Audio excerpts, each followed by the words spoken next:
Siap yang mulia. Ya, jadi pagi ini kami beri kesempatan dulu kepada terdakwa untuk menanyakan beberapa poin yang mulia. Terdakwa dulu. Iya, ya.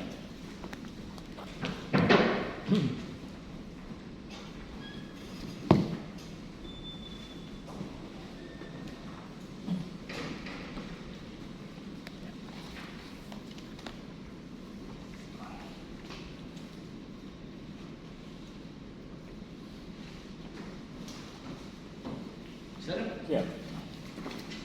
Terima kasih yang mulia. Saya bertanya, memang saya sudah siapkan pertanyaannya. Saya mohon untuk Bapak saksi ahli, saya mau bertanya. Ada pertanyaan saya. Pertama, dalam rangka persidangan, saya menyerahkan uang di rumah makan Padang Kelapa Gading pada tanggal 9 Februari. Gimana Pak? Dalam fakta persidangan? Dalam fakta persidangan,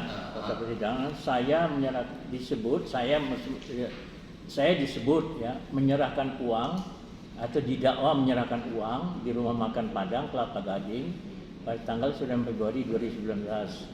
Sedangkan saya pada saat itu berada di Sukabumi dengan kesaksian Eka pengawal yang diberi oleh Iwan dan kesaksian istri saya serta foto pada saat itu bersama seorang aki pada tanggal 9 yang saya didakwa itu.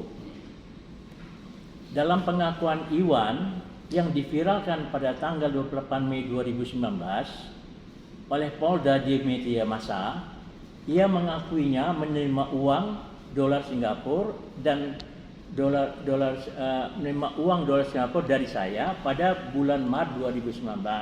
Pengakuan Iwan yang viral di Polda.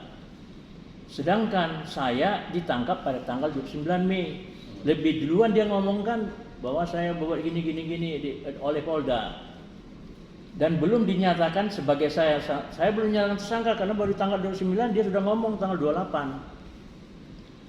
Ya, sebagai tersangka atau sebagai terdakwa. Saya sudah dinyatakan di depan umum melalui Iwan bahwa saya adalah otak pembelian senjata untuk melakukan pembunuhan.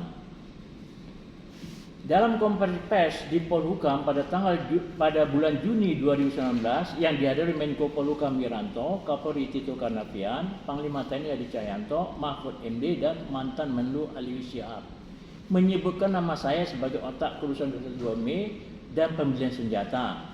Sebutkan terang itu. Padahal saya belum ditetapkan sebagai tersangka. Pada bulan Juni masih diperiksa, masih di BAP dan segala macam. Belum ditetapkan sebagai tersangka. Dan sudah diponis pada saat itu dengan ucapan itu saya sudah diponis di depan Polhukam itu. Ya, sebagai otaknya sebelum melakukan persidangan. Padahal belum ada sidang, belum ada terdakwa, belum ada semua. Saya didakwa oleh jaksa. Belum saya selesaikan ya. Apakah tersangka belum selesai penyidikan boleh dipublikasikan bersalah? Demikian aja. Mohon pendapat dari Pak Adi. Ini memang ada sebuah kritik akademis terhadap latahnya aparat penegak hukum, terutama di tahap penyidikan, melakukan berbagai konferensi pers. Padahal secara doktrin hukum pidana formil bahwa yang namanya investigasi, kita mengunjungi berbagai berbagai negara sebenarnya melakukan studi banding yang waktu kami menyusun RUU KUHAP yang baru ini, kami mengirim surat ke berbagai kedutaan besar di negara-negara yang KUHAP-nya sudah maju. Kami minta berkenan untuk diterima berkunjung ke negaranya dengan biaya dari negara tersebut. Beberapa negara menyambut baik dan membawa kami ke negaranya. Nah, yang namanya investigasi di berbagai negara itu tidak ada istilah dua, penyelidikan dan penyidikan. Hanya ada satu istilah, investigasi. Nah, penyidikan. Sehingga materi penyelidikan itu ada di dalam kegiatan penyidikan. Yang namanya penyidikan, investigasi itu pada dasarnya adalah silent operation, operasi senyap, kecuali diperlukan pembeberan kepada pers, kepada media massa, jika dan dengan pembeberan tersebut pertama adalah bisa membuka ular keluar dari lubangnya, bahasa mereka itu lupa namanya itu ya, ular keluar dari lubangnya dengan konferensi pers. Jangan sampai justru konferensi pers itu atau bicara kepada publik menyebabkan pelaku kejahatan mencari antisipasi langkah-langkah menutup kejahatannya. Itu satu. Yang kedua, konferensi pers itu juga harus dilakukan dengan sangat hati-hati sehingga tidak melanggar azas praduga tidak bersalah. Jadi pertanyaan Bapak tadi, apakah boleh saya? Itu pada dasarnya saya bilang KUHAP kita, undang-undang kita kan tidak ada yang melarang, tetapi prinsip-prinsip doktrin itu seharusnya dipegang, karena tentang azas praduga tidak bersalah itu ada di dalam penjelasan umum KUHAP. Kalau kita baca penjelasan umum KUHAP itu ada azas itu. Jadi KUHAP itu berlaku beberapa azas, salah satu azas praduga tidak bersalah. Nah, hanya saja yang harus dipahami bahwa azas praduga tidak bersalah itu bukan berarti nanti jaksa penuntut umum tidak boleh membuat surat dakwaan. Kan belum ada putusan lagi, maksa buat surat dakwaan, gitu kan? Nah, surat dakwaan itu dibuat tapi berlaku asumsi yang ada pada penyidik dalam memeriksa seorang tersangka, termasuk jaksa penuntut umum dalam membuat surat dakwaan. Asumsinya adalah orang ini bersalah, harus asumsinya bersalah. Tapi perlakuannya sebagai orang yang belum dinyatakan bersalah. Kalau penyidik memeriksa seseorang tersangka dengan asumsi praduga tidak bersalah, maka kalau begitu Bapak saat itu tidak ada di tempat ya, jadi berubah semuanya. Jadi harus digunakan asumsi orang itu bersalah, dia gali, tapi perlakuannya harus tidak bersalah. Oleh karena itu saya mengatakan konferensi pers yang dilakukan oleh pejabat-pejabat negara, ya, pada dasarnya itu akan mempersulit aparat penegak hukum di tingkat penyidikan. Akibatnya apa? Sering konferensi pers yang dilakukan oleh pejabat negara nanti harus diamankan di lapangan oleh aparat penegak hukum. Sering terjadi. Nah, bahkan ketika rezim yang lalu, yang bukan rezim pemerintah, tapi rezim kepemimpinan KPK yang lalu-lalu, sering sekali bermain dengan konferensi pers di tahap penyidikan.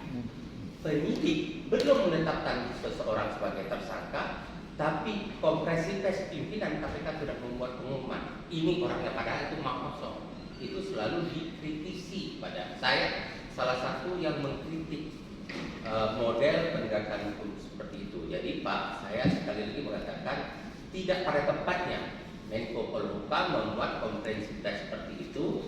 Seharusnya itulah konferensi pers oleh Menko Polhukam bukan lagi bahasa hukum, tapi sudah bahasa politis. Seharusnya konferensi pers terhadap Bapak yang diduga pelaku pembelian senjata atau penggunaan senjata untuk tujuan membunuh itu harus dilakukan oleh aparat penegak hukum, bukan aparatur politik. Itu Pak. Terima kasih. Selanjutnya surat Polda untuk meminta CCTV Rumah Makan Padang Kelapa Gading bulan Maret 2019. Suratnya kepada Rumah Makan Padang itu untuk minta CCTV, ada suratnya buktinya sama kita. Tetapi CCTV yang diminta oleh Polda tidak diputar persidangan. CCTV yang di Rumah Makan Padang yang diminta Polda bulan Maret itu tidak diputar di sidang ini. Pemilik penanggung jawab Rumah Makan Padang Kelapa Gading yang memberikan CCTV, yang CCTV itu diminta oleh Polda, juga tidak dijadikan saksi kejadian yang didakwakan sebagai saat pemberian uang 12.000. Jadi ada CCTV-nya tidak diputar sini, dan manajer yang memberikan itu juga tidak dihadirkan bahwa benar kejadian itu seperti ini. Kejadian itu apakah 9 Februari 2019 atau 9 Maret 2019? Karena didakwa 9 Februari 2019 berkasnya BAP-nya Iwan, saya mengatakan 9 Maret. Apakah 9 Februari atau 9 Maret itu CCTV itu tidak bisa sesuai surat Polda untuk minta CCTV bulan Maret. Jadi karena nggak diputar di sini CCTV di Rumah Makan Padang dan medianya tidak dihadirkan. Padahal hal ini menurut saya amat penting karena dakwaan pemberian uang tanggal 9 Februari 2019. Sedangkan seingat terdakwa tanggal 9 Maret 2019. Menurut saksi ahli, apakah CCTV dan manajer Rumah Makan Padang Kelapa Gading patut dihadirkan dalam persidangan untuk dapat mengungkap kebenaran material tanggal penyerahan uang tersebut? Gini Pak, jadi kita harus bicara bahwa apa tujuan dihadirkan CCTV itu untuk membuktikan bahwa ada pertemuan Bapak dengan seseorang di Rumah Makan Padang. Nah ini terkait dengan tempusnya. Tempusnya adalah waktunya apakah 9 Februari atau 9 Maret. Nah, kalau jaksa penuntut umum sudah mendalilkan 9 Februari, maka jaksa penuntut umum wajib membuktikan tentang tanggal 9 Februari itu. Nah, persoalannya adalah mekanisme pembuktian itu tidak hanya semata-mata lewat CCTV. Ya, yang pasti adalah ketika CCTV tidak dihadirkan, maka tidak bisa digunakan CCTV itu sebagai pencerahan tentang tanggal 9 Februari. Karena kan CCTV tidak dihadirkan, maka hakim tidak mungkin dalam pertimbangan hukum berdasarkan pertemuan tanggal 9 Februari bersama CCTV, padahal CCTV tidak ada. Nah, mungkin jaksa penuntut umum ada mekanisme lain untuk membuktikan tentang tanggal 9 Februari. Yang tidak dihadirkan CCTV orang restoran Padang yang Bapak sebutkan tadi tidak bisa dijadikan sumber untuk membuktikan benar tanggal 9 Februari. Ya, tidak mungkin itu dijadikan sumber pembuktian ya sebagai alat bukti bahwa atau barang bukti bahwa ada pertemuan tanggal 9 Februari. Mungkin jaksa penuntut umum punya alat bukti lain. Ya, itu sah-sah saja kalau memang jaksa penuntut umum punya alat bukti lain bahwa pertemuan tanggal 9 Februari. Tetapi minimum harus 2 alat bukti bahwa benar tanggal 9 Februari. Tentu majelis hakim dalam pertimbangan hukumnya nanti ketika membuat bahwa pertemuan di restoran Padang ya restoran Padang dari yang terjadi tanggal 5 Februari telah terbukti berdasarkan keterangan 1 saksi A, 2 saksi B, atau 3 ada struk tanggal pembayaran kalau kita bayar makan itu kan ada, atau data struk yang ada di restoran Padang itu, atau keterangan lain. Mungkin ada orang yang makan di restoran itu lain, tapi itulah prinsipnya bahwa tidak berarti bahwa dakwaan itu otomatis menjadi gugur. Karena banyak penuntut umum untuk membuktikan sebuah itu banyak jalur ya, tapi menghadirkan CCTV itu menurut hemat saya penting. Karena kan ada pertanyaan Pak perlu nggak, layak nggak? Layak, penting itu untuk pembuktian. Karena bagi hakim juga karena gini Pak ya, Dalam RUU KUHP sekarang kita menyebutkan itu adalah kita berharap sistem peradilan kita sekarang nanti ke depan itu setelah RUU KUHP itu adversarial system. Adversarial system itu adalah para pihak terdakwa dengan penuntut umum berimbang kedudukannya. Hakim benar-benar sebagai wasit yang akan menilai itunya. Tapi faktanya sampai sekarang ini hakim di pengadilan kita ini masih aktif karena beliau yang terbebani tanggung jawab untuk mengatakan terbukti tidaknya. Oleh karena itu hakim masih aktif menggali kebenarannya. Nah, dalam konsep kami dalam RUU KUHP nanti kita nggak tahu nanti keputusan DPR ya. Bahkan sebenarnya BAP berita acara pemeriksaan kepada majelis hakim tidak boleh diberikan, sehingga majelis hakim tidak terkontaminasi pikirannya berdasarkan keterangan yang ada di BAP. Jadi hakim itu memutuskan dalam hukum benar-benar berdasarkan fakta persidangan. BAP itu hanya bahkan bagi penuntut umum untuk menyusun surat dakwaan. Tapi konsep itu ternyata ditolak keras oleh teman-teman di kejaksaan. Tapi tim RUU KUHP sudah mengajukan itu dan teman-teman kejaksaan menolak. Itu Pak. Terima kasih saksi ahli. Kemudian dalam BAP bahwa penukaran $15.000 Sing terjadi pada tanggal 9 Februari. Tetapi CCTV money changer dolar Indo Kelapa Gading tersebut tidak bisa dibuka dalam persidangan ini oleh saksi ahli Polda untuk membuktikan kejadian tersebut. Sedangkan penyidik CCTV tersebut memintanya pada awal Juni 2019. Dituduh didakwa tanggal Februari, kemudian CCTV itu diminta 2019 kepada petugas money changer dolar Indo Kelapa Gading. Artinya peristiwa tersebut sudah berumur 4 bulan. Apakah CCTV yang tidak bisa dibuka di sidang ini patut dipakai sebagai bukti kejadian tanggal 9 Februari 2019 tersebut? Apalagi CCTV tempat utama dakwaan kepada terdakwa yaitu Rumah Makan Padang pada tanggal 5 Februari tersebut juga tidak dihadirkan, termasuk saksi manajer Rumah Makan Padang yang menyerahkan CCTV. Bagaimana menurut pendapat saksi ahli tentang CCTV yang di dolar Indo ini? Terima kasih.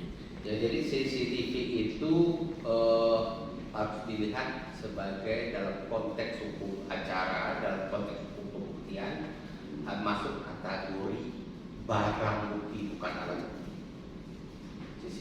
CCTV. Nah, kalau ada saksi yang menyatakan bahwa pertemuan itu tanggal 9, maka begitu dibuka CCTV menyebutkan dalam tanggal yang ada di CCTV benar tanggal 9, maka barang bukti atau CCTV telah memperkuat alat bukti, mendukung alat bukti. Jadi fungsi barang bukti itu adalah untuk mendukung atau memperkuat alat bukti. Dia tidak menjadi tambahan alat bukti. Dia hanya memperkuat, mendukung alat bukti. Nah, persoalannya adalah tadi Bapak mengatakan CCTV tidak bisa dibuka, berarti kan tidak ada keterangan yang diperoleh dari CCTV. Itu saja. Jadi keterangan tentang ada yang pertemuan atau apa money changer yang dibuka, ada CCTV, ternyata CCTV tidak ada, maka CCTV tidak bisa dijadikan data penunjang atau penguat dari keterangan atau dari alat bukti.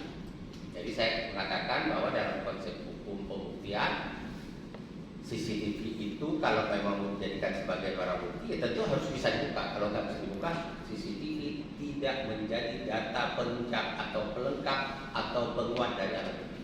Kalau tidak bisa dibuka. Terima kasih. Kami lanjutkan. Pengakuan Iwan dalam kesaksian di ruang sidang ini bahwa mengapa ia merubah pernyataan yang viral di media di mana ia menyatakan bahwa terdakwa menyerahkan $15.000 Sing pada bulan Maret. Si Iwan mengatakan pada bulan Maret waktu viral. Kemudian dirubah menjadi tanggal 9 Februari dalam BAP. Saksi Iwan menjawab, karena di ruang ini dia menjawab, karena ia menerima struk warna merah ini, saya juga sering menukar di Dolarindo tempat itu. Ini buktinya bahwa kalau kita menjual dolar ke Dolarindo ke money changer, maka dikasih struk warna merah bahwa kita ada menjual. Struk ini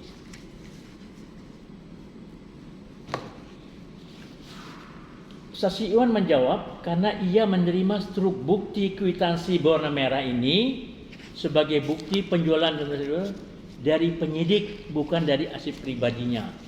Jadi dia ngomong di sini, karena diberikan saya, karena saya nggak ingat, masa saya diberikan ya. Struk Kemudian, itu seharusnya tanda merah itu kan struk yang diberikan kepada pembeli atau penjual kan? Ini tanda kepada kita kan? iya kepada kita penjual. Seharusnya struk itu ada sama Iwan, bukan ada sama penyidik. Ya. Persoalannya adalah apakah penyidik melakukan penyitaan digantinya dalam berkas. Struk itu disita dari siapa? Di dalam berkas ini kan ada struk. Saya lanjutkan, saksi saya lanjutkan. ahli. Ya. Pengakuan saksi Legita dari money changer Dolarindo Kelapa Gading dalam persidangan, struk berwarna merah dibuat atas permintaan penyidik pada bulan Juni 2019.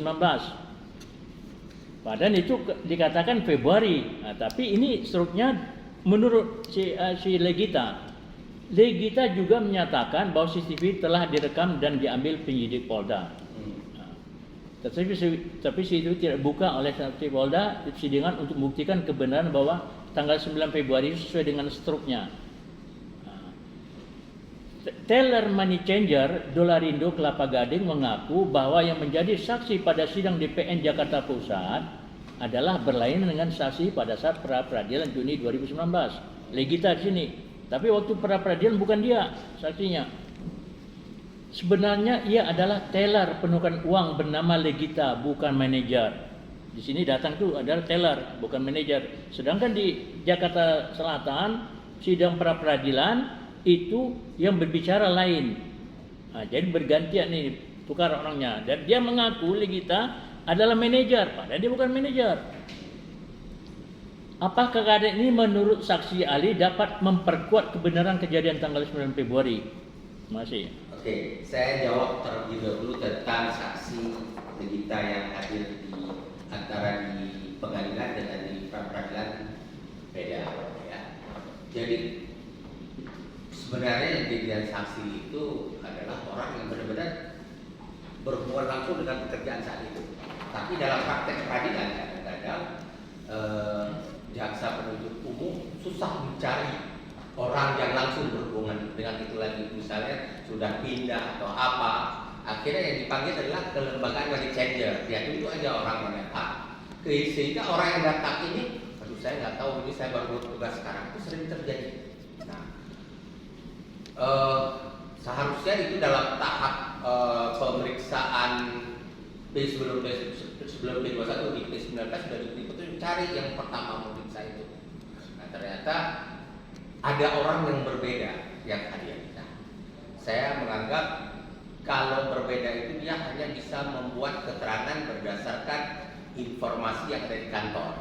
Kalau sudah berdasarkan informasi yang ada di kantor, maka itu masuk dalam kategori testimonium di audit juga. Saya pegang itu keterangannya itu. Karena dia bersumpah ya bahwa benar saya mendengar dari orang kantor. Seperti ini ceritanya. Orang kantor yang menceritakan kepada dia pernah disumpah nggak pernah. Itulah yang dikatakan testimonium di audit. Nah, kemudian terkait dengan stroke.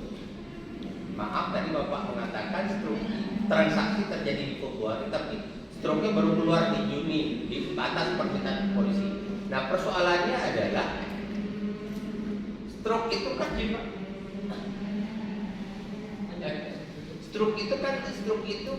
di print, dimasukkan kan keluar sesuai dengan tanggal itu. Kalau dibuat baru di bulan Juni, maka saya sebenarnya bukan ahli IT, saya tidak berani menjawab, tapi saya merujuk pada hukum pembuktian.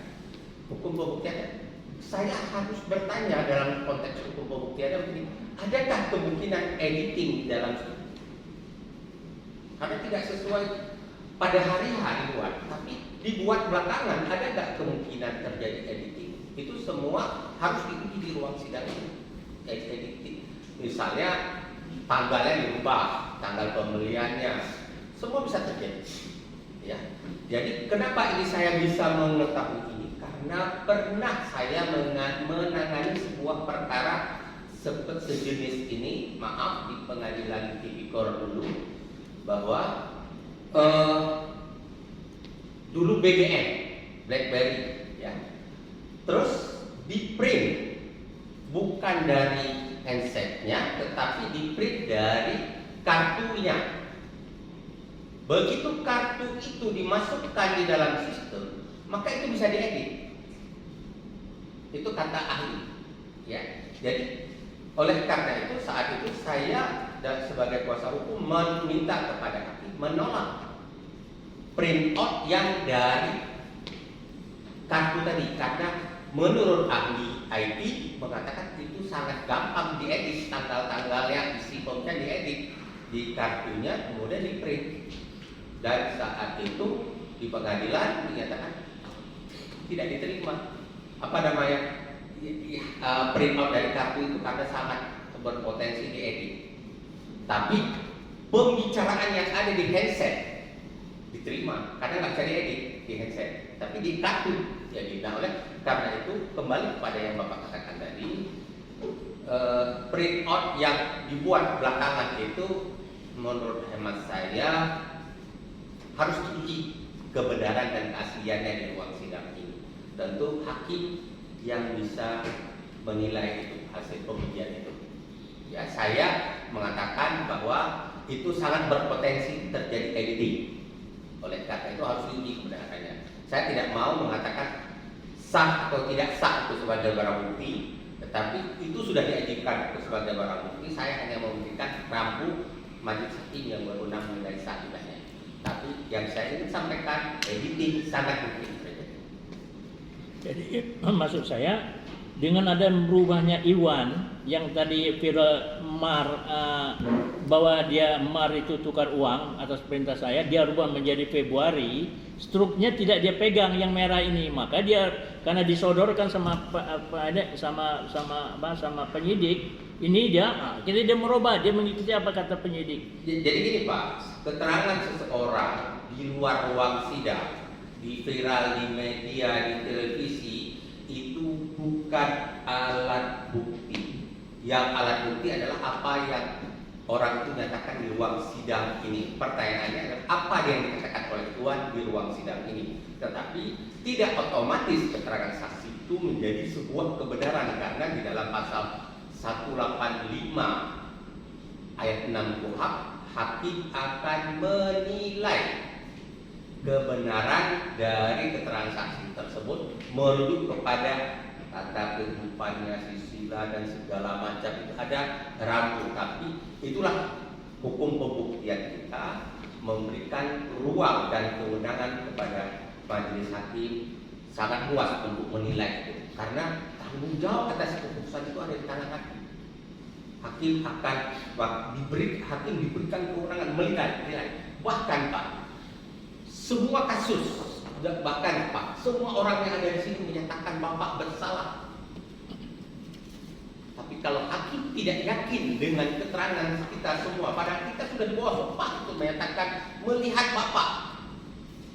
Kalau majelis hakim tidak yakin dengan keterangan kita, itu bisa dikesampingkan hak semua. Itu luasnya kewenangan hakim, karena pertanggungjawabannya itu kepada Tuhan Yang Maha Esa.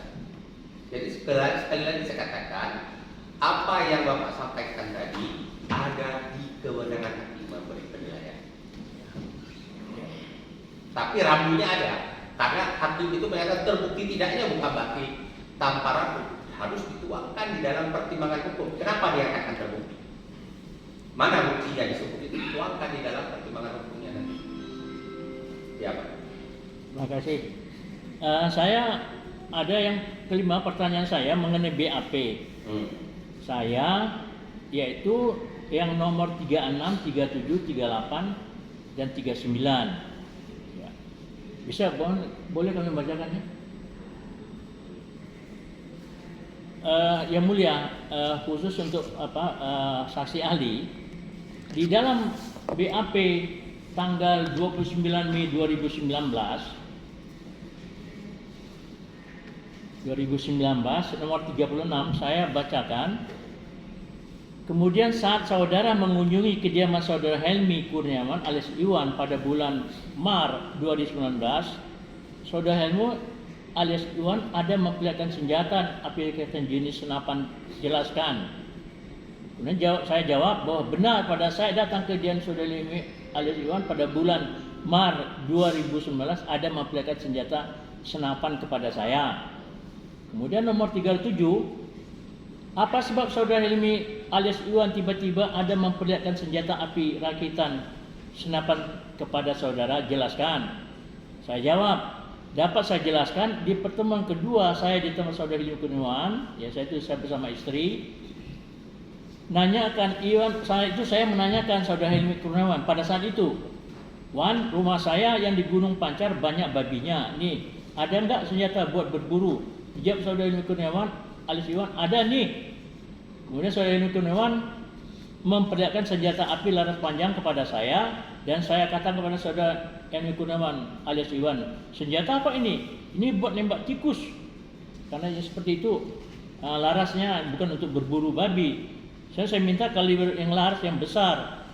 Untuk itu, karena si Iwan sudah mengatakan bahwa dia bisa mendapatkan izin, ya, dalam ini. Kemudian nomor 38, diperlihatkan kepada saudara satu pucuk senjata api rakitan jenis senapan.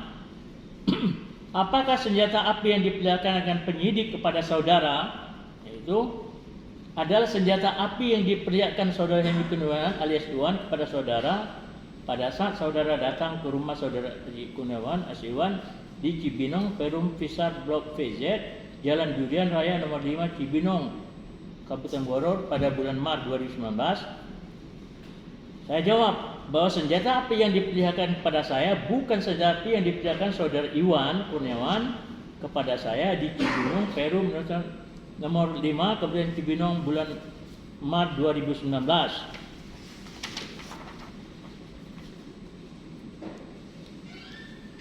Kemudian saya mempertanyakan, di dalam yang BAP ini tersirat, ya, bahwa BAP terdakwa tanggal 29 Mei 2019 disebutkan terdakwa di rumah Iwan pada tanggal 17.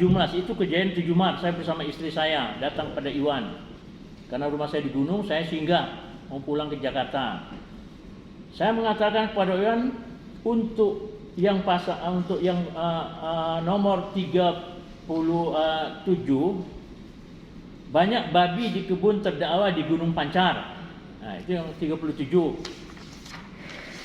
Senjata yang ditunjukkan Iwan adalah bukan senjata yang ditunjukkan pada penyidik pada saat terdakwa disidik.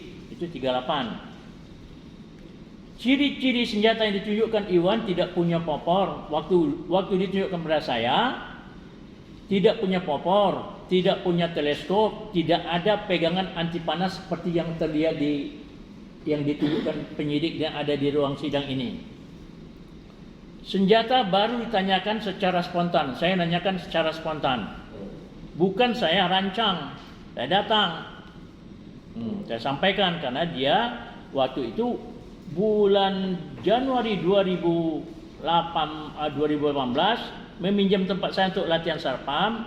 Dia menembak di sana dan sudah saya marahi. Kenapa dia nembak? Saya bilang nggak boleh sini nembak.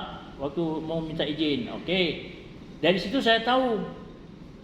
Dari saksi yang lain saya tahu dia punya senjata. Dan kemudian secara spontan pada saat itu, yang pada tanggal 7 Maret 2019 saya datang ke rumahnya.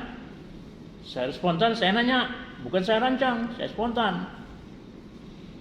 Senjata baru ditanyakan secara spontan oleh terdakwa pada tanggal 7 Maret 2019 karena banyak babi di kebun terdakwa. Sedangkan Iwan sudah pegang senjata sejak Januari 2018. pada waktu latihan satpam di kebun terdakwa, kesaksian M. Yasin atau panggilannya Boy. Pada Januari 2019, Army sudah melihat senjata laras panjang ada pada Iwan dalam kesaksiannya dan bisa dibuktikan nanti ada fotonya. Army itu udah diberikan senjata, ada fotonya di sini. Pada bulan Januari, pada bulan di kebun pada Januari 2019, Army sudah lihat itu senjata ini. Army. Nggak sama dengan ini. Ya, sama dengan ini. Ini si Army sudah melihat dia pada bulan Januari 2019.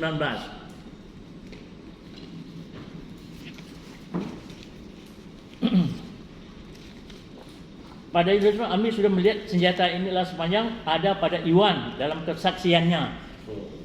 Di sini dan kita tunjukkan, ya betul. Ini si Army pegang itu. Ini bulan Januari 2019.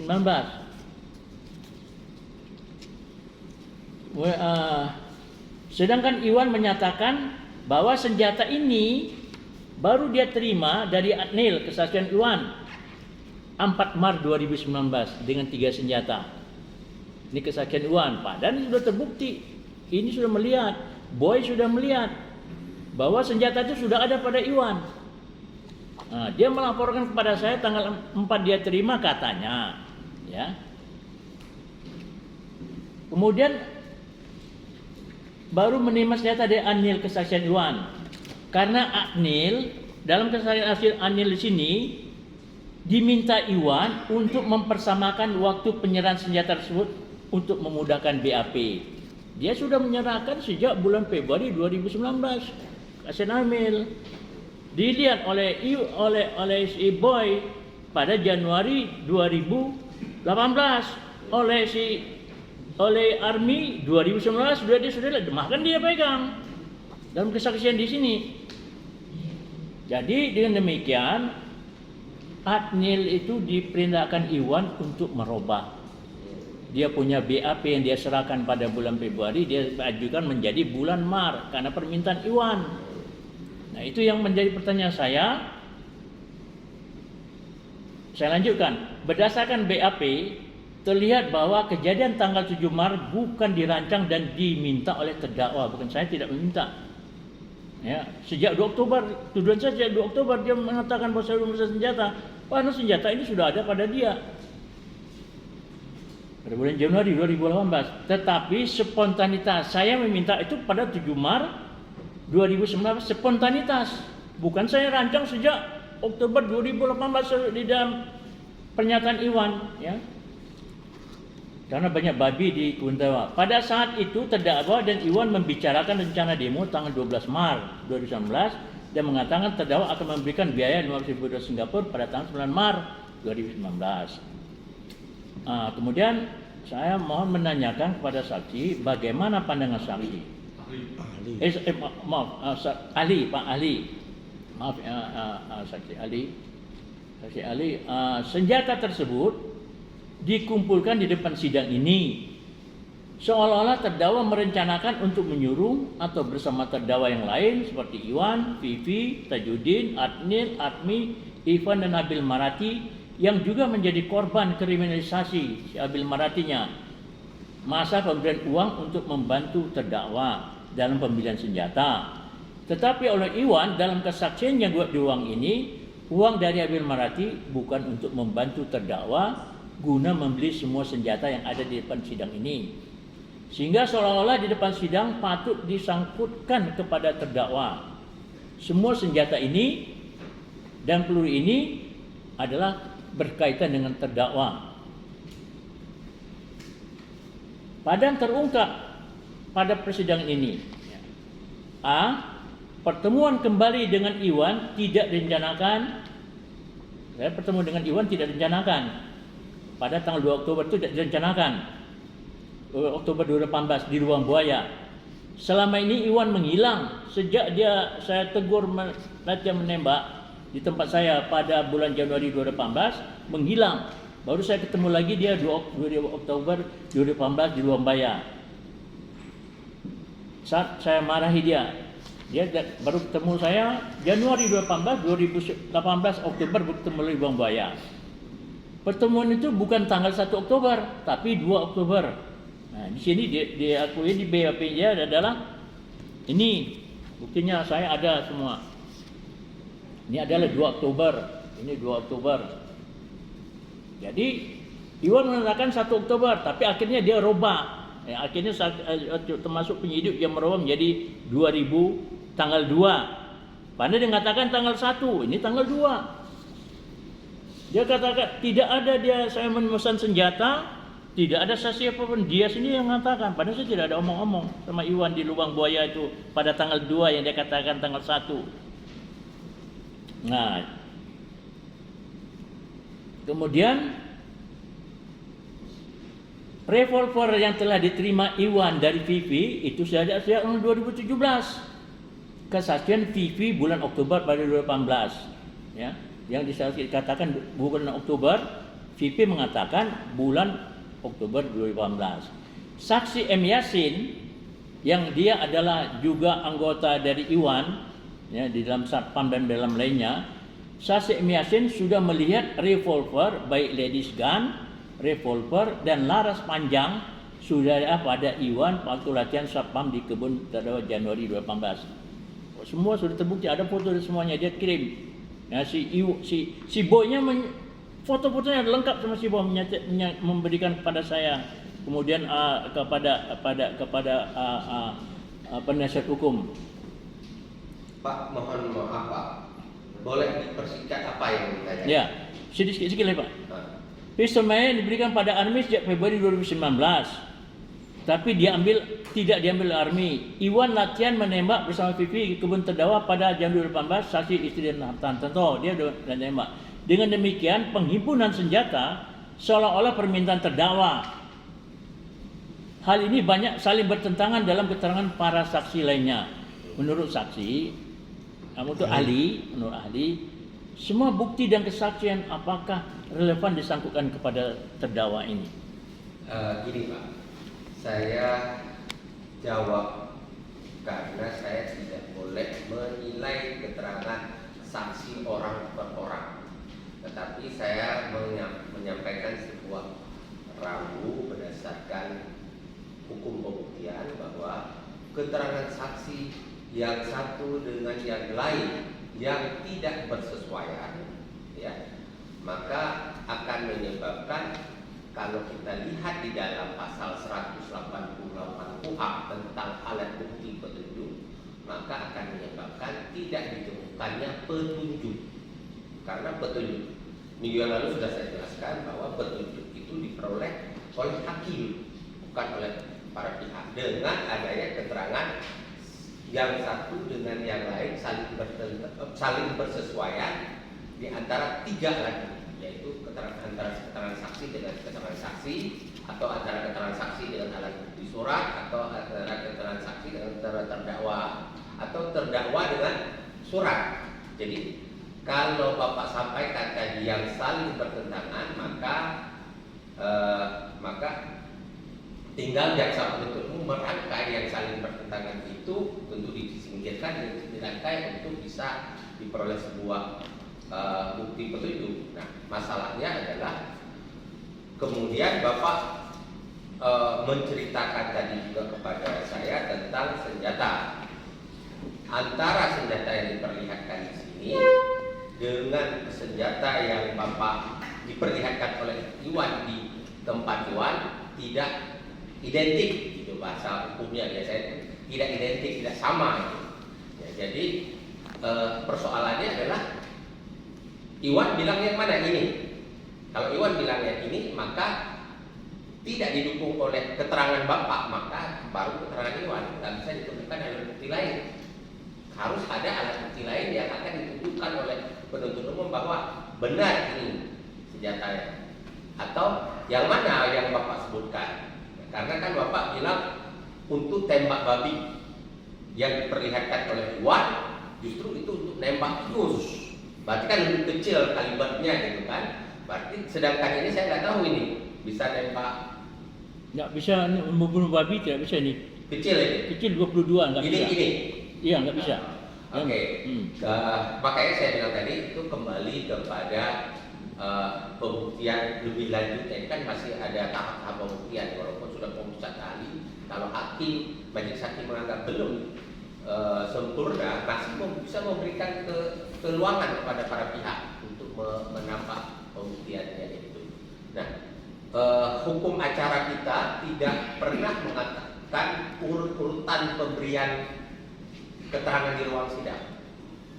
Walaupun hukum acara kita menyebutkan nama alat bukti berurut, transaksi, ahli, surat, petunjuk, terdakwa, tapi pemeriksaan setelah keterangan terdakwa pun jika hakim menganggap perlu masih bisa dibuka lagi keterangan saksi. Nah, terus hanya saja hukum acara kita sekarang ini yang tidak boleh adalah jaksa penuntut umum menghadirkan saksi yang tidak di luar BAP. Nah, di dalam RUU KUHP kita sudah menerobos itu sekarang.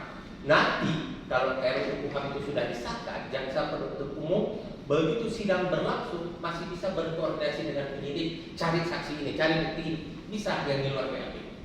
Tapi sekarang ini memang tidak bisa, Pak. Gitu kan? Nah, kemudian Bapak tadi menerangkan juga kepada saya bahwa diperlihatkan senjata ini di ruang sidang seolah-olah saya menggunakan senjata itu kan, ke statement Bapak. Nah, ini juga saya ingin sampaikan begini, Pak. Ini adalah strategi penuntutan, strategi dan penuntut umum di dalam membuat image bahwa ini bukan hanya terjadi di Indonesia, di berbagai negara maju. Bahkan kami waktu melakukan studi banding di Amerika itu dibawa oleh tim FBI dan jaksa penuntut umum ke ruang sidang, yang ruang sidang itu sedang mengadili konflik antara dua gangster yang tembak-menembak dengan senjata api. Di ruang sidang itu tiap hari digelar senjata-senjata antara gangster itu.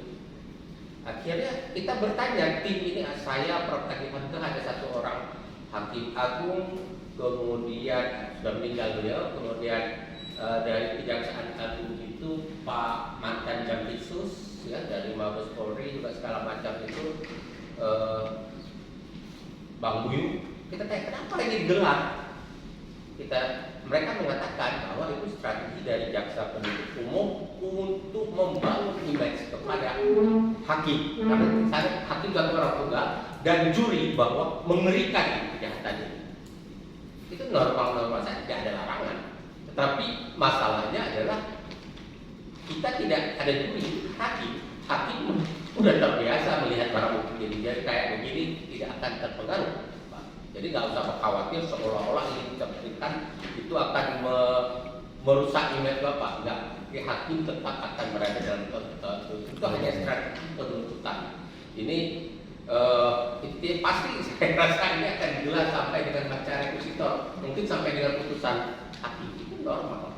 Kita juga penasihat hukum juga harus mengajukan strategi yang berbeda. Tetapi kembali kepada yang Bapak sampaikan tadi, bahwa ada keterangan yang satu dengan yang lain saling bertentangan, gitu kan? Maka hakim akan menyeleksi. Tetapi kalau keterangan antara satu dengan yang lain masing-masing hanya ada satu, maka tidak diperoleh petunjuk. Jadi saksi A ngomong warna merah, si B ngomong warna kuning, si D ngomong warna hitam. Masing-masing berdiri satu, maka keterangan A, B, C tidak saling bersesuaian. Jadi walaupun ada 3 orang saksi, maka tidak akan diperoleh petunjuk.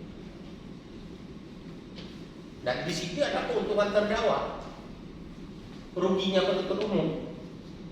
Keuntungan terdakwa karena apa? Di ruang sidang ini sedang diadili bahwa terdakwa melakukan sebuah perbuatan dengan penuntut umum menghadirkan saksi. Masing-masing dari saksi itu hanya ada satu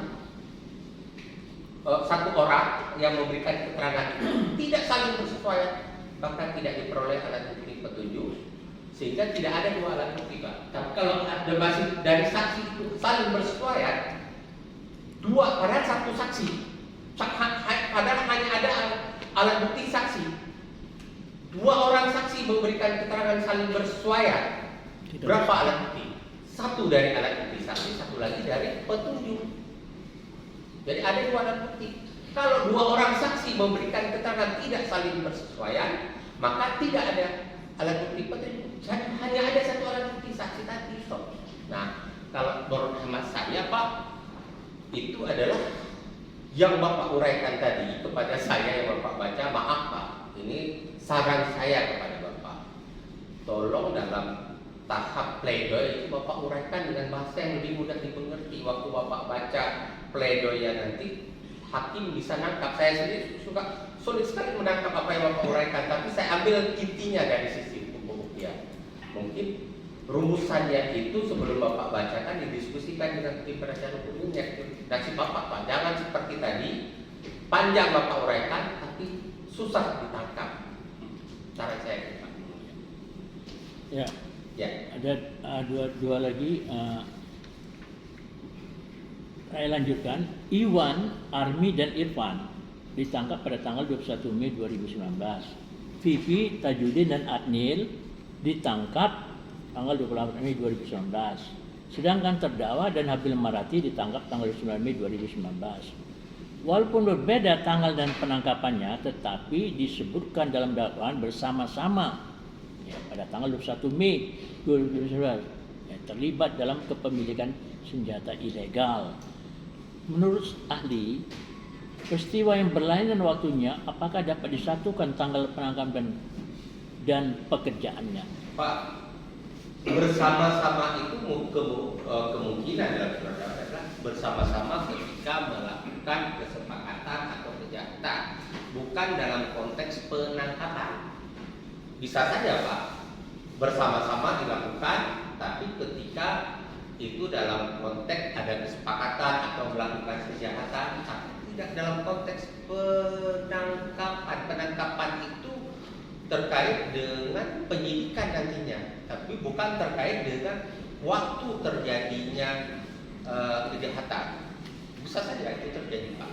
Nah, hanya saja persoalannya adalah sebenarnya seharusnya dalam proses hukum pidana, prinsip dalam hukum acara pidana itu adalah proses peradilan cepat dan sederhana. Seharusnya itu para pihak yang melakukan kejahatan bersama-sama diajukan secara bersama-sama dalam satu surat dakwaan secara bersama-sama dikumulasikan. Tetapi praktek peradilan menyebabkan bahwa kalau mereka diajukan bersama-sama tidak bisa saling menjadi saksi. Akhirnya dilakukan split sheet, bukan penggabungan, diajukan secara terpisah. Boleh saja. Nah, persoalannya adalah nanti ketika kalau bersama-sama satu dibebaskan, maka akan menyebabkan yang lain bagaimana? Bisa saja terjadi karena bersama-sama fakta persidangan kan itu kan sering terjadi debat baik debat akademik maupun debat praktek. Saat ini Bapak bersama-sama melakukan pencurian, Pak, diajukan pizza. Dalam perkara ini terbukti, yang lain terbukti, beliau tidak terbukti. Bisa terjadi karena skripsi. Nah, terus normal itu, Pak, normal karena kalau saya menurut hemat saya itu bukan perdebatan, itu tidak seharusnya menjadi perdebatan akademik. Yang tidak bisa terjadi adalah kalau saya membantu Pak Kiflan mencuri, Pak Kiflan tidak terbukti mencuri, saya terbukti membantu Pak Kiflan mencuri. Itu yang tidak boleh. Tidak mungkin itu terjadi bahwa mencuri aja tidak ada. Bagaimana saya membantu Bapak? Tapi kalau bersama-sama salah satu terbukti yang lain tidak terbukti, normal. Karena dalam teori dealing itu mungkin terjadi turut melakukan. Nah, kadang-kadang yang sering terdebat akademik adalah pelaku dengan turut melakukan. Kemudian nanti timbul lagi debat lagi adalah ketika masuk ini perannya adalah benefit head, membantu pasal 56 atau membujuk. Itu sering debat. Tapi dalam praktek hakim bisa menempatkan itu. Walaupun juga tidak sedikit kalau kita baca putusan pengadilan yang salah menempatkan. Tapi kalau saya melihat ketika majelis hakim ini dalam perkara ini menyimak dan penuh dengan kesabaran, Bapak membaca tadi, ini majelis hakim ingin mencapai satu titik ketelitian yang tinggi, karena dalam perkara lain mungkin majelis hakim dengan banyaknya perkara tidak akan sabar, sudah cukup terus, tanya penting. Jadi kali ini saya lihat Bapak tidak dipotong oleh majelis hakim, luar biasa. Terima kasih Bapak. Masih saya lagi terakhir. Kasih kesempatan untuk eksplor. Masih ada. Bacakan yang saya punya BAP 2930 tidak usah saya bacakan, cukup saya untuk pemberitahuan. Untuk masalah senjata yang diberikan kepada Army, terdakwa telah menjawab bahwa terdakwa tidak pernah memerintahkan Iwan untuk diserahkan kepada Army, karena senjata Meyer telah diserahkan pada Army sejak Februari 2019 yang tidak dipegang oleh Army, dan Iwan melaporkan kepada terdakwa pada tanggal 5 Maret 2019 yang ditolak oleh terdakwa karena terdakwa ada di Indramayu dan tidak ada bukti komunikasi dalam HP Iwan kepada terdakwa pada tanggal itu. Itu di BAP Pak? Dalam BAP ya. Dan sudah di sini juga dibuktikan bahwa Iwan buka di HP Iwan tidak ada komunikasi dia melapor sama saya. Ada dibuktikan di depan hakim. Untuk nomor 30 adalah bukan bahasa terdakwa karena bertentangan dengan BAP nomor 29 dan 31. Jadi menurut saksi ahli, apakah dapat didakwa yang bertentangan dengan jawaban sebelum dan setelahnya karena bukan bahasa terdakwa. Dan kemudian ini juga bahwa tuduhan itu untuk si Army punya senjata tidak berkaitan sama saya karena Army terima dari Iwan, tidak berkaitan sama saya. Karena itu, jadi dengan demikian, menurut pendapat ahli, apakah ini ahli saya cuma nanyakan saja dengan ada kejadian ini, bagaimana pendapat Pak ahli? Atau perlu saya bacakan nih? Enggak, sesuai diri saya nangkap ini Pak. Bapak kan belum diperiksa sebagai terdakwa di ruang sidang ini. Ya. Saya memahami pertanyaan Bapak uraikan terkait dengan BAP dan segala macam, karena Bapak bukan orang yang mengerti hukum. Kalau pertanyaan itu diajukan oleh penasihat hukum Bapak, saya tolak, saya keberatan. Tapi kalau Bapak orang yang tidak mengerti hukum, orang awam yang datang ke pengadilan ingin mendapat keadilan, akhirnya Bapak bertanya apapun yang Bapak pikirkan, saya jawab. Saya jawab dalam arti gini, saya tempatkan pada ranah hukum yang tepat bahwa nanti Bapak waktu diperiksa sebagai terdakwa di ruang sidang ini, materi BAP tadi harus Bapak komunikasikan sebaik-baiknya dengan penasihat hukum Bapak untuk dieksplor kembali yang perlu Bapak bantah-bantah. Jadi keterangan Bapak sebagai terdakwa adalah apa yang Bapak nyatakan di ruang sidang, bukan di dalam BAP. Kalaupun ada keterangan Bapak yang bertentangan antara di ruang sidang dengan BAP, hakim akan menanyakan kenapa berbeda. Akan memberikan kesempatan kepada Bapak, ini kenapa berbeda dengan BAP Bapak? Yang benar yang mana? Nanti ditanyakan, mencari kebenaran itu. Jadi saran saya kepada Bapak, dicatat dengan baik, sebaik-baiknya dikomunikasikan dengan penasihat hukum agar yang Bapak tanyakan tadi bisa dieksplor waktu Bapak diperiksa sebagai terdakwa dan sebagainya. Tapi pada dasarnya Bapak boleh membantah semua keterangan di BAP untuk menerangkan yang sebenarnya nanti di ruang sidang. Tetapi hakim biasanya akan menanyakan kenapa waktu di BAP dulu menerangkan ini, apakah Bapak bawa ancaman, tekanan, atau kadang-kadang mungkin tidak dibawa ancaman, lelah yang luar biasa. Ya, bahkan maaf ini saya sebenarnya tidak boleh menyampaikan ini di ruang sidang. Minggu yang lalu waktu saya memberikan keterangan ahli di sini, saya habis selesai mau sholat Jumat, saya ke toilet, saya mau tiba-tiba ada satu orang yang pengunjung di sini, ada nggak namanya Pak Hadir saya nggak tahu orangnya ada Adnil yang disebut namanya. Tadi Bapak sebut saya kayak, oh ini orang yang ngomong pada saya di toilet. Pak Nasrullah katanya, waduh kenapa? Kami waktu di penyidikan. Ini kata yang bersangkutan. Habis Pak kami disiksa, disuruh buat pengakuan. Kasihan Pak Kiflan, saya nggak tahu. Kenapa Anda nggak ngomong di ruang sidang kepada hakim? Sampaikan aja sebenarnya itu. Jangan sampaikan kepada saya. Saya bukan pembawa suara Pak Kiflan, dan bilang saya ahli. Terus, aduh Pak, ini saja kami sudah mengalami berbagai teror. Anda berani tanggung jawab ngomong itu. Saya berani, ya udah ngomong sama hakim, sampaikan surat kepada hakim bahwa keterangan Anda nggak benar, ungkapkan. Jadi saya ingin sampaikan kepada Bapak bahwa dalam BAP Bapak itu yang tidak bersesuaian satu dengan lain, termasuk keterangan Adnil yang Bapak bilang Iwan dan segala macam, harus Bapak siapkan argumentasi semenjak sekarang, komunikasikan secara intensif dengan lawyer, bentangkan di hadapan hakim akan menilai kebenarannya, itu saja. Karena Pak, kalau saya selalu orang yang mengatakan bahwa hakim itu nurani, bebannya luar biasa. Kalau jaksa penuntut umum selesai menuntut, nanti kembali kepada kejaksaan mempetakan, nanti bola dilemparkan, kami akan menuntut, laksanakan, ya kan? Paling nanti ada eksaminasi, tapi hakim memutuskan nasib orang.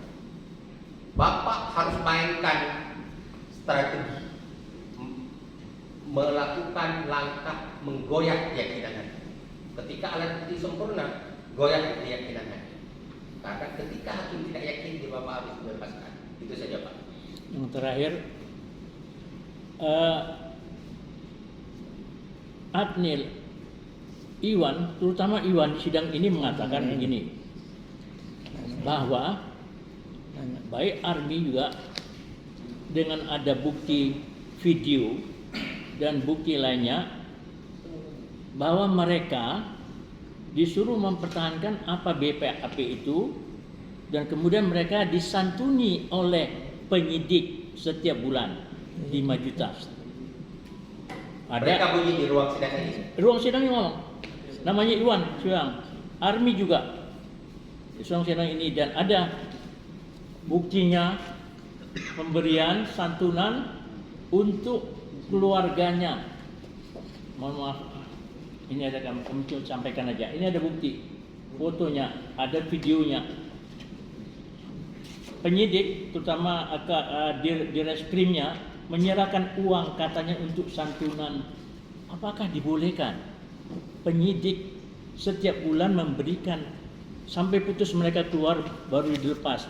Dan bahkan sekarang masih ada yang tetap supaya diberikan santunan. Jadi dengan demikian, apakah pejabat negara di dalam hal ini memberikan santunan kepada keluarganya yang terdakwa? Apakah Iwan, apakah Adnil, apakah Irfan, segala macam, ya, agar bertahan dia kepada apa yang sudah disidik. Jadi dalam hal ini boleh nggak? Apakah ini bukan termasuk di dalam gratifikasi? Kalau gratifikasi berarti masalahnya lain, hukumnya lain. Jadi dengan demikian, apakah sah ini karena mereka dibayar keluarga setiap bulan 5 juta? Jadi Pak, saya jawab saja. Kalau orang siapapun ingin memberikan santunan kepada orang lain, itu sah-sah saja selama uang pribadinya, bukan uang negara, bukan. Memberikan santunan itu kan dari sisi agama, saya sebagai seorang muslim ya pahala, ya, menolong orang yang susah. Tetapi kalau dalam konteks sebuah penanganan perkara, bahwa agar orang tersebut memberikan keterangan sesuai dengan yang diminta, kemudian dikompensasikan dengan uang, itu menurut hemat saya salah, karena sudah mempengaruhi keterangan saksi. Nanti itu saya bicara umum loh Pak, saya tidak bicara kasus ini. Nanti itu tinggal jaksa penuntut umum membantah tentang ada tidaknya itu, ya. Tetapi saya mengatakan kepada seseorang yang memberikan keterangan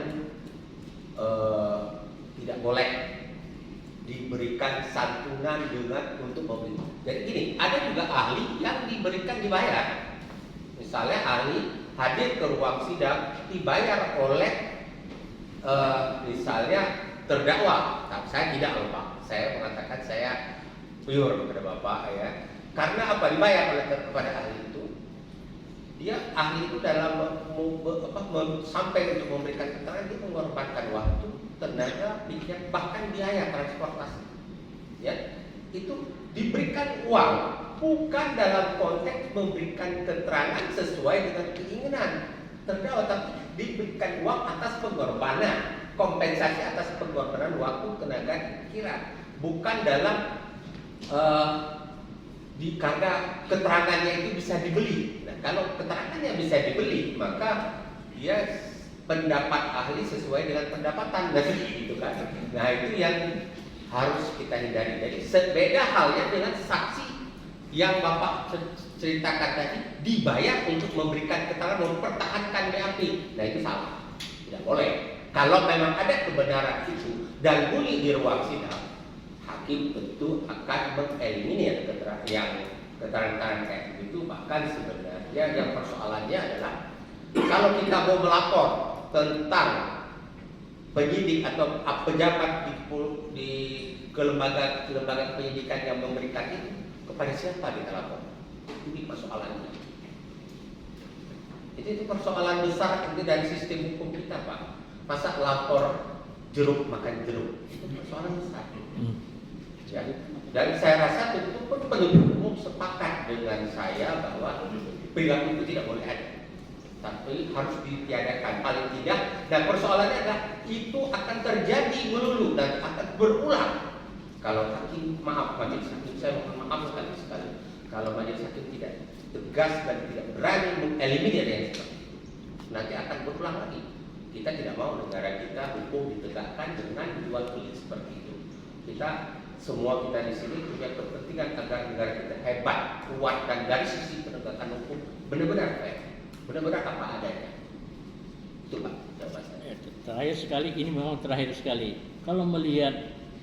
Kalau saya ngalami dengan ada data paten segala macam ini, apakah boleh terjadi bahwa saya nanti jaksa di dalam KUHP apakah ada bahwa jaksa bisa menuntut bebas atau dilepas saya, karena ini kemudian yang lain sudah kena hukum, ya toh? Yang lain sudah kena hukum, tapi melihat data-data saya bahwa saya dikriminalisasi, terus terang saya merasa dikriminalisasi, tapi saya tidak menyatakan Wiranto begini, saya nggak menyatakan, saya nggak brengsek enggak.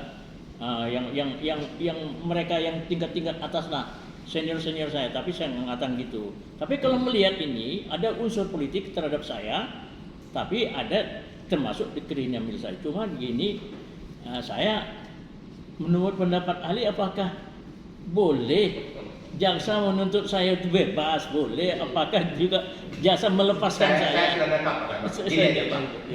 Ini pertanyaan Bapak ini, kalau saya jawab Bapak ada nanti terkesan saya menggurui majelis hakim dan jaksa penuntut umum. Tapi saya jawab singkat saja bahwa dalam pengajaran-pengajaran yang saya sampaikan di UI atau di berbagai diklat termasuk diklat kejaksaan, rekusitor itu tidak boleh diterjemahkan sebagai tuntutan hukuman. Rekusitor itu harus diterjemahkan, dan terjemahan yang benar adalah tuntutan hukum. Sehingga dalam rekusitor itu ada 3 kemungkinan yang bisa dituntut. Jika jaksa penuntut umum tidak yakin bahwa jika penuntut umum menganggap bahwa tidak terbukti, maka dia bisa menuntut bebas. Jika penuntut umum menganggap terbukti tapi terdakwa tidak dapat dipertanggungjawabkan atau perbuatan itu bukan pidana, maka dia dilepaskan dari segala tuntutan hukum. Tapi kalau perkaranya itu terbukti dengan sempurna dan kemudian tidak ada hal-hal dasar pemaaf dari terdakwa, maka dituntut hukum. Ada dasarnya jawaban untuk memuaskan Bapak ini ya. Ini bukan untuk konsumsi hakim dan penuntut umum, untuk konsumsi Bapak saja. Saya mengatakan bisa, dan dalam praktek peradilan beberapa kali telah terjadi jaksa menuntut terdakwa dibebaskan atau dilepaskan. Terjadi beberapa kali. Terima kasih ahli. Terima kasih Majelis Hakim. Ya, kami melanjutkan. Bukannya minggu lalu hanya 3 terdakwa yang belum, atau mungkin penasihat hukum melanjutkan pertanyaan. Iya, takut nanti kalau kami duluan nanti nggak kebagian lagi, biarkan saja. Kami dari sisi hukum saja. Oke. Mohon ahli. Di sini dalam perkara ini terdakwa didakwa terhadap pasal 1 Undang-Undang Darurat Republik Indonesia nomor 12 tahun 1961. Saya bacakan yang di dalam persidangan aja. Tersangka sehubungan dengan tindak pidana yang tanpa hak memasukkan ke Indonesia, membuat, menerima, mencoba, memperoleh, menyerahkan atau mencoba menyerahkan, menguasai, membawa, mempunyai persediaan padanya atau mempunyai dalam miliknya, menyimpan, mengangkut, menyembunyikan, mempergunakan atau mengeluarkan dari Indonesia sesuatu senjata api, munisi atau sesuatu bahan peledak sebagaimana dimaksud. Nah, itu isi daripada pasal 1 Undang-Undang Darurat Republik Indonesia nomor 12 tahun 51. Kami belum masuk kepada dari rangkaian tadi yang mana yang didakwakan. Apakah ahli bisa memberikan pendapat kepada kami? Kenapa namanya Undang-Undang Darurat? Kedua, apa makna undang darurat? Apakah itu sama dengan Perpu? Ketiga, apakah undang-undang ini pernah disahkan oleh DPR RI? Keempat, yang terakhir, undang-undang ini pemahaman kami, bukan ada pemahaman, kami mohon pendapat dari ahli karena profesor, doktor dan seterusnya. Undang-undang dibuatkan pada waktu itu, keadaan pada waktu itu. Nah, apakah undang-undang itu masih sama dengan keadaan sekarang? Mohon pendapatnya. Ya, saya jawab jujur saja, saya tidak mempelajari tentang kenapa undang-undang itu disebut undang-undang darurat. Tetapi saya, dalam pemahaman saya adalah ada kondisi negara yang sedang darurat sehingga keluarlah produk undang-undang seperti itu. Tetapi undang-undang itu apakah masih berlaku? Ya, masih berlaku sampai dengan saat sekarang masih berlaku karena belum dicabut. Nah, setahu saya saat itu sedang berlaku kita sedang berlaku. Di Indonesia ini pernah terjadi masa darurat militer dan darurat sipil. Nah, kalau undang-undang itu terbit pada masa darurat sipil atau darurat militer, setahu saya itu disebut undang-undang darurat, gitu ya. Nah, darurat ini dalam konteks undang-undang bukan ini kita darurat banget nih keluarkan undang-undang, itu produknya Perpu. Ya, Perpu itu dibolehkan, tapi dalam peraturan perundang-undangan kita kalau kita waktu itu hanya berlaku 90 hari. Nanti dibawakan ke DPR, dan apabila dalam 90 hari itu tidak disahkan sebagai undang-undang, maka dia tidak lagi berlaku Perpu. Ya, tapi saya maaf Majelis Hakim, salah satu yang saya kritisi terhadap sidang online adalah produk yang diterbitkan oleh Mahkamah Agung terkait Mahkamah Agung dengan niat baik mengantisipasi keadaan bahwa orang tidak bisa hadir, maka ditentukan dengan produk undang-undang, dengan produk Perma untuk sidang online. Saya menganggap Mahkamah Agung dengan itikat baik, tapi salah produk hukumnya. Seharusnya Mahkamah Agung ini hukum acara produknya harus undang-undang, tidak boleh Perma. Kecuali petunjuk teknis, petunjuk kepada hakim. Oleh karena itu saya mengatakan bahwa seharusnya Mahkamah Agung datang kepada Presiden, Pak Presiden, ini Perma kami ini tolong dijadikan Perpu. Ada keadaan darurat. Perpu itu kemudian nanti setelah 90 hari DPR disahkan menjadi undang-undang untuk meresmikan hukum acara yang sedang sidang online. Tapi sidang online itu saya menganggap sangat perlu. Cuman produk hukumnya yang salah. Sampai sekarang saya mengatakan saya tidak pernah bergeming mengatakan salah, tidak pernah bergeming mengatakan perma itu produk hukum yang tidak sesuai untuk keperluan hukum acara. Seharusnya untuk acara itu adalah setingkat undang-undang, terbitnya dalam bentuk perpu untuk hukum acara, ya. Karena sidang online itu adalah hukum acara, nggak boleh hukum acara itu di bawah undang-undang kecuali petunjuk-petunjuk teknis. Nah, kembali ke tadi Pak, inti pertanyaan Bapak, kalau Bapak mau lempar saya tangkap tadi, apakah itu masih berlaku undang-undang darurat itu? Berlaku Pak. Oke. Berlaku. Selanjutnya, undang-undang tadi pasal 1 menjadi dakwaan, tapi tidak semua rangkaian-rangkaian yang saya sebut koma tadi saya bacakan. Dalam dakwaan ke-1 dikatakan orang yang melakukan atau turut melakukan perbuatan tindak pidana yaitu tanpa hak menerima, menyerahkan, menguasai, membawa, mempunyai persediaan padanya atau mempunyai dalam miliknya, menyimpan, mengangkut, menyembunyikan, mempergunakan sesuatu senjata api yang di depan ini, amunisi yang di depan ini, atau sesuatu bahan peledak, yakni berupa 4 pucuk senjata api dan 117 peluru tajam. Ini dakwaan pertama. Sementara dalam dakwaan kedua dikatakan membantu melakukan tindak pidana yang tanpa hak, tapi rentetannya sama. Jadi, pasal utamanya, pasal yang menyebabkan timbul tuduhan pada terdakwa tetap pasal 1, tetapi terkait dengan penyertaannya di dakwaan pertama digunakan turut melakukan pasal 55, kemudian di dakwaan kedua kalau tidak terbukti turut melakukan maka dicantolkan pasal 56 membantu melakukan, itu yang saudara tunjukkan. Yang ingin kami pertanyakan kepada ahli dari pengalaman maupun ilmu pengetahuan yang ada. Tadi dikatakan di dakwaan kedua dikatakan adalah membantu melakukan. Sementara dakwaan pertama dikatakan adalah yang melakukan atau turut melakukan. Apakah yang dimasukkan tadi itu kaitan dengan menerima 4 pucuk atau 170 peluru, menyerahkan dan seterusnya?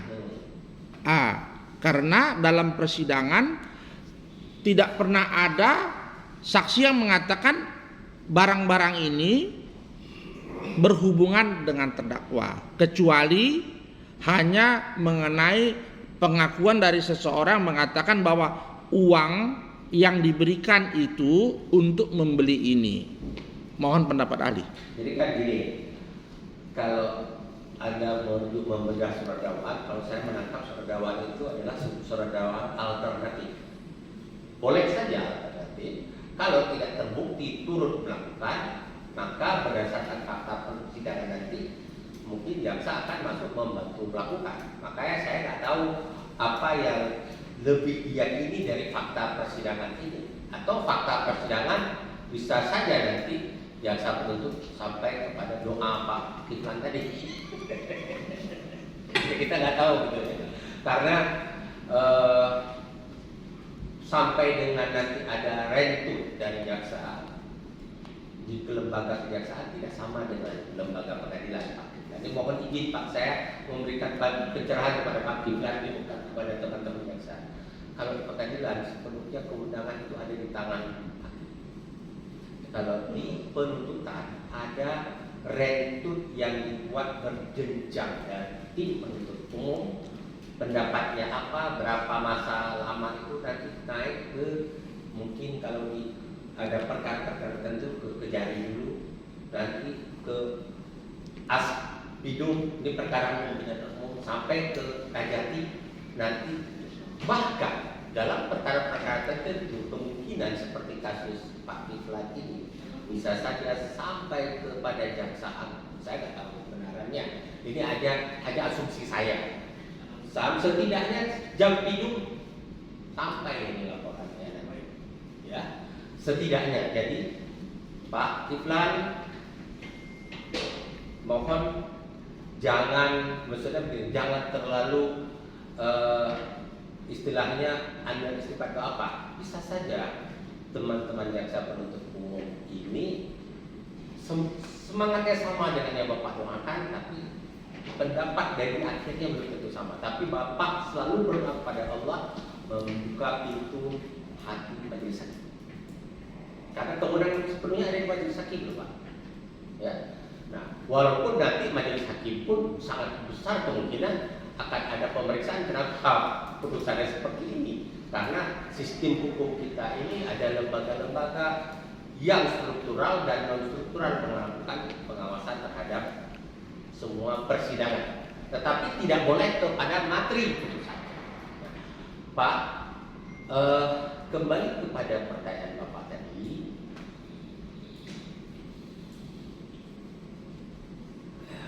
Pertama, surat dakwaannya, struktur surat dakwaannya tidak salah menurut hemat saya. Boleh alternatif.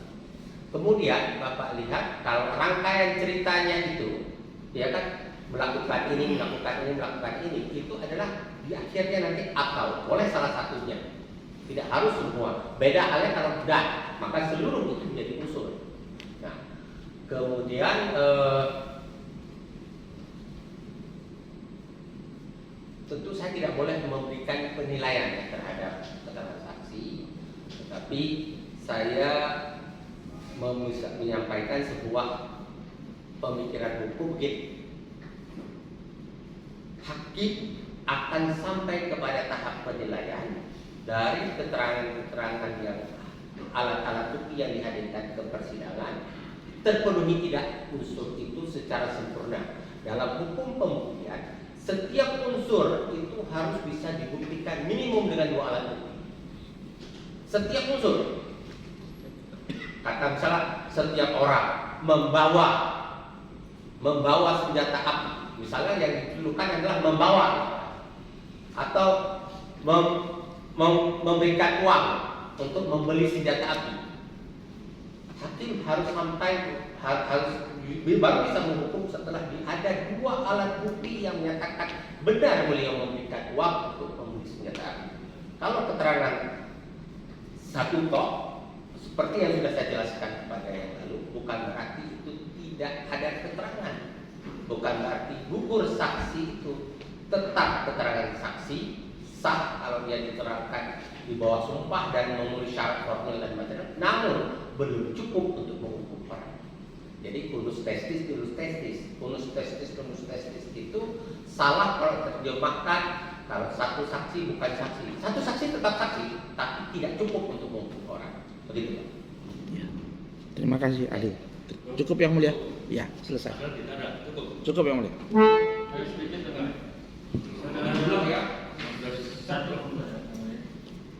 Tadi saudara ahli menyebutkan bahwa seorang tersangka itu terposisikan pada tempatnya. Gimana? Seorang tersangka ditempatkan pada posisinya dengan azas praduga bersalah. Kemudian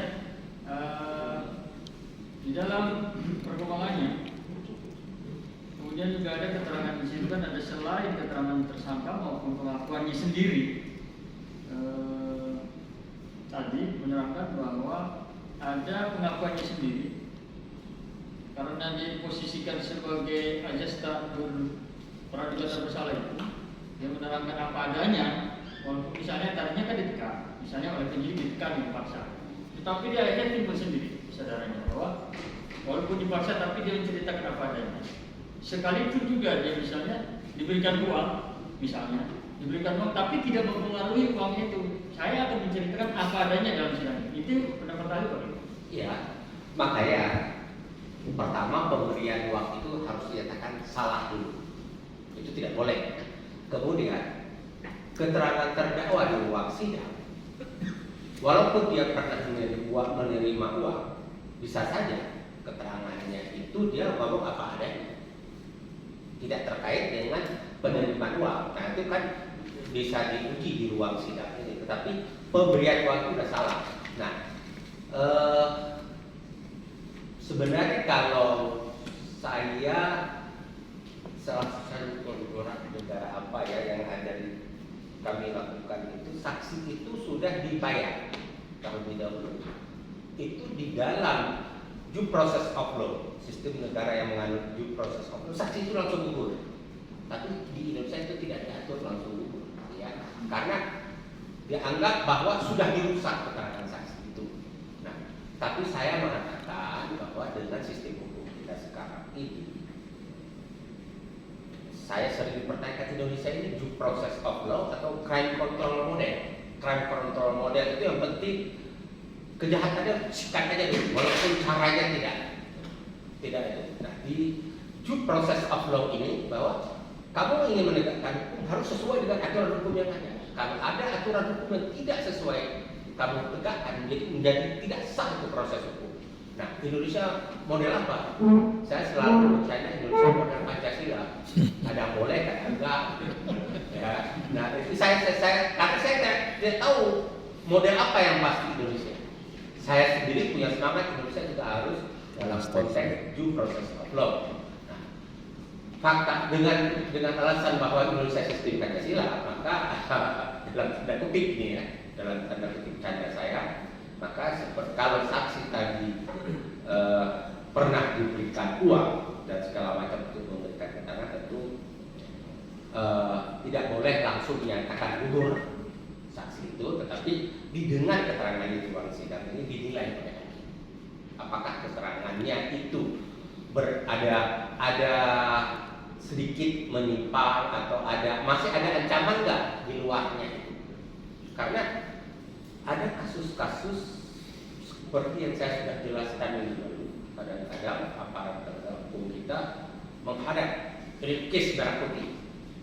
Ada itu, saya tahu beberapa kasus. Harus apa ya, saya tahu mereka lagi. Nah, sehingga begitu kasus itu sudah berjalan, saksi-saksi yang sudah bunyi di BAP itu dipantau terus, sejalan nggak. Begitu ada perubahan keterangan diambil. Dan itu bukan hanya dalam perkara yang seperti ini, dalam perkara tipikor itu terjadi ketika saksi ini kesalahan fatal para saksi dalam kasus tertentu.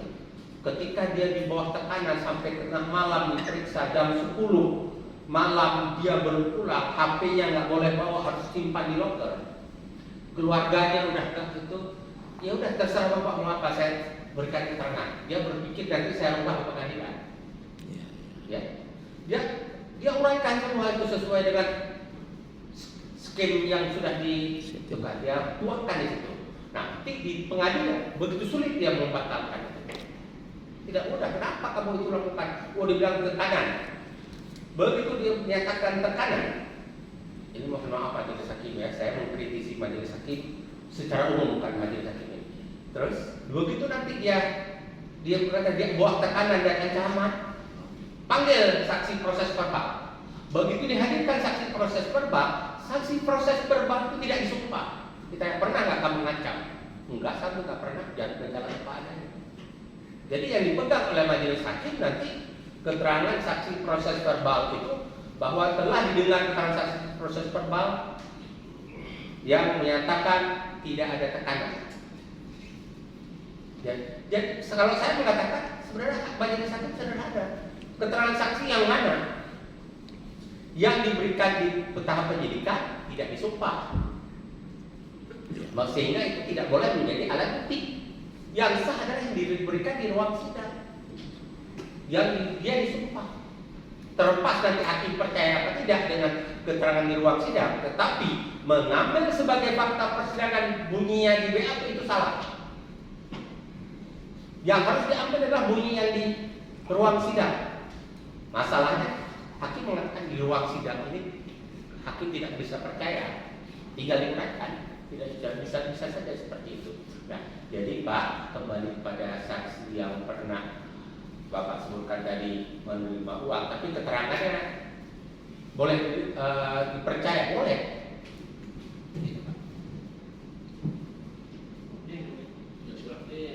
Bisa lihat di TV kan?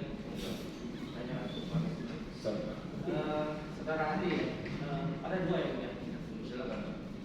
Tadi kalau tidak salah dengar, Andi menyatakan pasal 189 pasal 4 keterangan terdakwa karena keterangan diberikan di di persidangan. Ya. Pertanyaan saya berkonteks pembuktian, bagaimana keterangan terdakwa yang diberikan di luar persidangan sehubungan dengan hubungan dengan pasal 189 ayat 2 KUHP. Ya. Ini karena kondisi real di lapangan kan banyak ahli kadang terlepas ditekan atau enggak karena terang berubah dan dia juga mempunyai hakikat. Jadi maksudnya sehubungan dengan pertimbangan dari majelis hakim di pasal 189 ayat 2 KUHP. Jadi kan begini, makanya saya katakan bahwa kalau keterangan terdakwa antara di BAP, ini maksud di luar persidangan itu bisa di BAP, bisa dia bunyi di konferensi pers, ya, berbeda dengan keterangan di ruang sidang, maka hakim akan bertanya, kenapa dulu Anda menerangkan seperti ini? Kenapa sekarang berubah? Boleh berubah? Boleh. Karena yang dicari di ruang sidang pengadilan ini adalah kebenaran material, kebenaran yang sesungguhnya. Hakim tidak boleh diikat dengan kebenaran formil. Harus kebenaran material, kebenaran sesungguhnya. Boleh. Tinggal terdakwa menerangkan alasan perbedaan keterangannya itu nanti dinilai oleh hakim. Jadi akhirnya sampai kepada titik keterangan yang diambil oleh hakim adalah keterangan yang ada di ruang sidang. Saking pentingnya keterangan di ruang sidang, tadi saya sudah katakan bahwa sampai-sampai kami tim pembentuk RUU KUHP itu bukan perorangan, ya, ada unsur kejaksaan, kepolisian, Mahkamah Agung, Hakim Agung, ya, Kumdam dan akademisi kepada hakim janganlah diberikan berkas BAP sehingga hakim tidak terikat, tidak terkontaminasi pikiran. Tapi mohon maaf, konsep itu ditolak oleh kejaksaan. Walaupun unsur kejaksaan yang hadir dalam tim RUU sepakat dengan ini. Cuma begitu dibawa kembali dibahas di internal masing-masing, dari tim kejaksaan itu menolak. Itu saya ini Ali, sehubungan dengan pasal 189 ayat 2 KUHP kan, itu kan dapat ditemukan bukti sehubungan dengan didukung oleh alat bukti yang lain. Itu kalau itu pendapat. Keterangan yang diberikan di luar sidang itu kan bisa jadi pertimbangan oleh yang oleh majelis hakim. Gini, kalau keterangan terdakwa yang ada di luar ruang sidang itu yang Anda rujuk itu BAP ataukah konferensi pers media atau misalnya dia ngomong-ngomong di dalam sebuah seminar? BAP. Kalau keterangan terdakwa di dalam BAP kemudian di ruang sidang tidak dibantah oleh terdakwa, tidak diajukan pertanyaan yang membantah keterangan yang itu, maka keterangan yang ada di BAP itu nanti kan ada pertanyaan gelondongan yang diajukan biasa oleh baik penasihat hukum maupun oleh penuntut umum. Apakah saudara ada yang ingin dibantah dari surat BAP? Tidak, tapi itu diakui kebenarannya.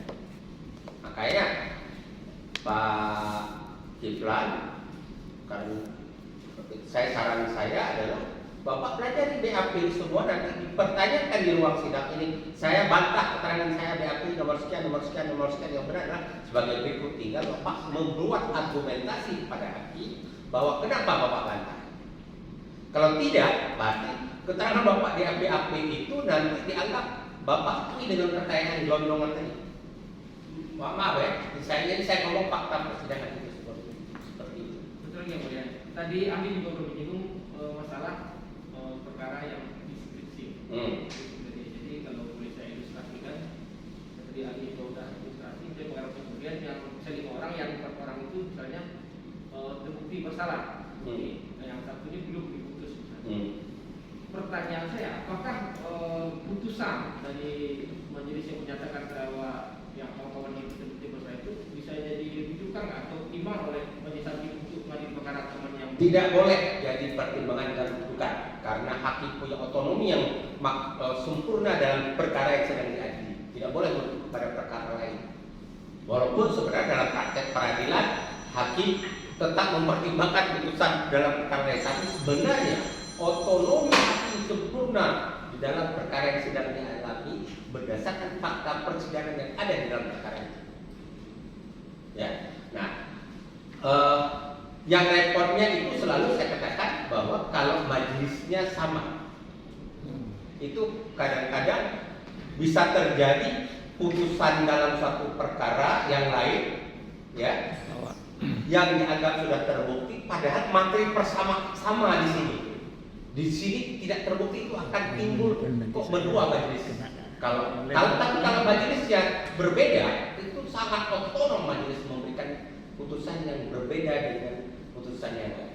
Tapi sekali lagi saya katakan akan agak bermasalah kalau majelisnya sama dengan perkara yang sebelumnya, kemudian di sana beliau menyatakan untuk perbuatan ini terbukti si A bersama-sama dengan si B melakukan perbuatan, sementara dalam perkara si B ini mengatakan si B tidak terbukti melakukan, padahal dalam perkara itu dinyatakan si A bersama-sama dengan si B terbukti.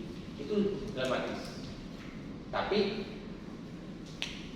bisa saja kan putusan yang sudah dalam perkara itu dianulir.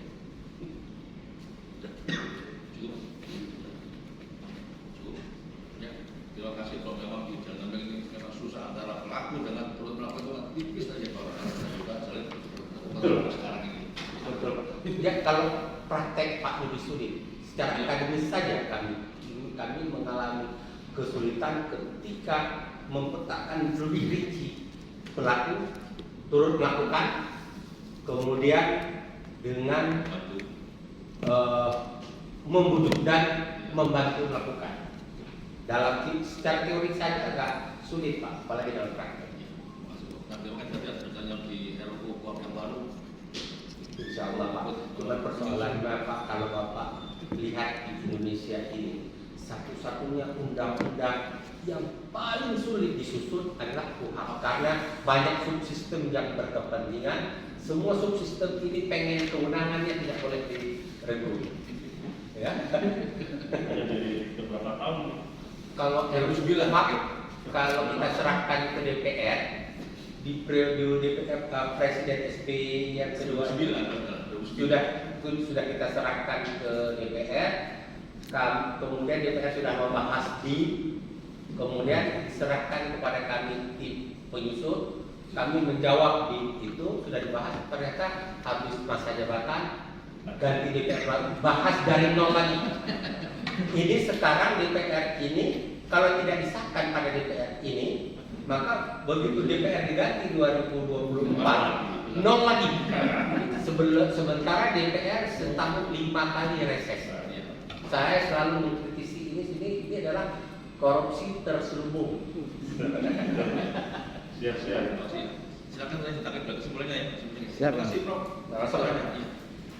Terima kasih. Mohon maaf jaksa penuntut umum. Terdakwa kalau keterangan saya mungkin ada yang tidak mengenakan, tapi saya menyampaikan apa adanya, walaupun saya dihadirkan oleh Pak Kiflan Zain sebagai ahli yang meringankan, tapi saya selalu mengatakan bahwa kalau Bapak mengajukan pertanyaan yang secara akademis jawaban saya tidak menguntungkan, saya akan jawab apa adanya. Saya mohon maaf. Terima kasih. Masih ada ahlinya? Sudah selesai yang mulia. Selesai. Berarti nanti tinggal berapa ya? Siap yang mulia. Apa ya Pak? Ini Masih Prof.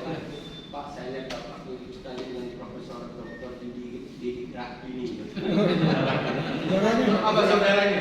Bukan Pak. Kemudian jadi profesor. Masih. Balik. Oh iya.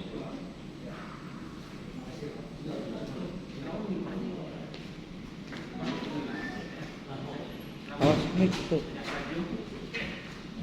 Jadi saksi sudah selesai Pak ya, saksi yang meringankan nanti minggu depan.